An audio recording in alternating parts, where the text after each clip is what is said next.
السلام عليكم. halkan waa Hanweyn Media hoyga cilmiga iyo tiknoolajiyada. Haddii aad jeceshahay horumarkeena, fadlan channelkan subscribe inoo dheh, kuna xirnaa goor kasta oo noqon dhiirigeliyaheena koowaad. waad ku mahadsan tahay booqashadaada. السلام عليكم ورحمة الله وبركاته. وأنا وناكسن داودياشنا قيمها يقاهنا بدن مال الباجوكتان وحاد كسو دواتان موقال عسب موقال كان إن شاء الله وحان كبردونا خابك الله بارو عافماتك قود إيه كمبيوترك balse daawada haddii ay tahay markii ugu horreysay asabaqo channelkan Hanweyn Media waxaan ka codsanayaa inaad subscribe inoo saarto sidoo kale aad furto gambeelka si aad u noqoto qofka ugu horreeya ee mar waliba hela muuqaaladeena cusub sidoo kale ha ilmaamin inaad like share iyo comment aad inoo sameeyo muuqaalkan mahadsanid waligaana guuleyso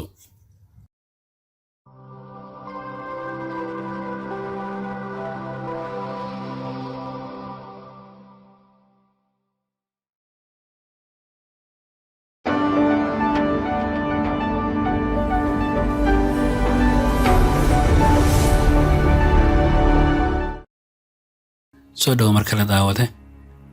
sidaad ku samqasho hordhaca barnaamijka muuqaalkan insha Allah waxaan ku baran doonaa qaabka loo ogaado isla markaana loo hubiyo caafimaadka guud ee kombiyuutarkaaga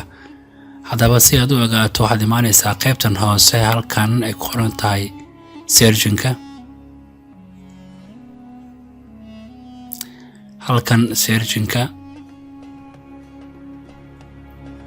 waxaad gelisaa magaca settings kadib markuu ku soo baxo waxaad dhahdaa enter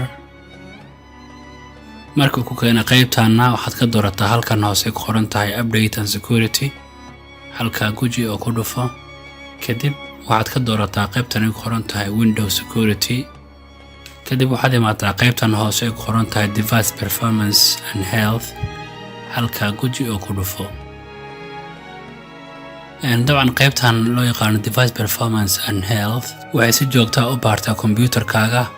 waxayna kula socodsiinaysaa dhibaatooyinka ku iman kara awoodda kaydinta applicationada ama softwarada nolosha batteriga iyo adeega loo yaqaan Windows Time ee la xiriira waqtiga iyo taariikhda kombiyuutarka qaybta koowaad ee loo yaqaan storage capacity qaybtan waxay hubisaa in awoodda kaydinta kombiyuutarkaagu ka hooseeyo sidii loogu talagalay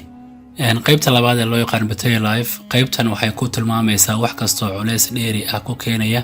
batteriga kombiyuutarkaaga qaybta saddexaad oo ah apps and softwares qaybtan waxay baartaa softwarada ku guuldareysa shaqada iyo inay u baahan yihiin in la casriyeeyo ama loo sameeyo update dabcan qaybta afraad ee u dambaysa ee loo yaqaan Windows Time Service waxaa loogu talagalay inuu iswaafajiyo taariikhda iyo saacadaha kombiyuutarka sida ka muuqato afartooda imika dhamaantood tik ayaa saaran dabcan sida ka muuqatana wax cilad ah afartaba kuma jiraan dabcan caafimaadka kombiyuutarkan afarta meel ayaa laga eegaa afartaas haddii tik ku saaran tahay macnaheedu waa kombiyuutarkaaga inuu caafimaad qaba ayay caddaynaysaa balse haddii meelaha qaar aanay tik saarnayn macnaheedu waxay tahay in kombiyuutarkaagu ciladaysan yahay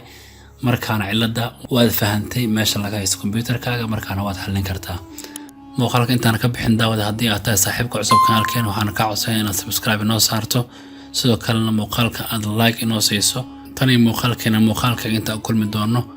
waa walaalkeen Cabdirasaaq Cabdullaahi oo ku dhaafay sida nabadgelyo wassalaamu calaykum waraxmatullaahi wabarakaatuh